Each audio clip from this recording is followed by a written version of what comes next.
मी आजही जोरागीरवाणी सांगतो आपल्याला, मला ओबीसीतून या, कारण हा निजामच्या वेळेस मराठवाड्यातला कुणबी समाज, मराठा समाज हा ओबीसी होता, हे मला माहित आहे, हे मला माहित आहे. पण 2 महिन्यापूर्वी जो मिटिंग घेतली, 2 महिन्यापूर्वी, 3 महिन्या 4 महिन्याच्या पूर्वी मुख्यमंत्र्यांच्या उपस्थितीमध्ये जी बैठक झाली आणि त्या बैठकीमधला मसुदा काय ठरला, त्याचा टीओआर काय ठरला, टर्म ऑफ रेफरन्स काय ठरला, की ज्या वेळेस तुमची मागणी आली की कुणबी म्हणून ओबीसीना आरक्षण देण्याची, त्यावेळेसचे दाखले मागितले गेले, त्यावेळेसचे पुरावे मागितले गेले, त्यावेळेस कोणी मागितले, त्यावेळेस कमिशनरला त्याचं अध्यक्ष केलं गेलं, पण ते मीटिंग एकही झाली नाही.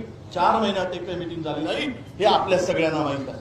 माझी इच्छा आहे, माझी भूमिका मी मांडण्यासाठी आलो, एक ओबीसीचा नेता म्हणून, विरोधी पक्षाचा नेता म्हणून, एक काँग्रेस कार्यकर्ता म्हणून माझी भूमिका आहे. तुम्हा सगळ्यांना, मराठा सगळ्या समाजाच्या विशेष करून या मराठवाड्यातील जो निजामाच्या काळात कुणबी म्हणून होते, तुम्ही घेतला नाही, विदर्भातल्या लोकांनी घेतला, त्याचा आनंद घेतला, त्याचा म्हणजे आरक्षणाचा फायदा घेतला, तुम्ही घेतला नाही.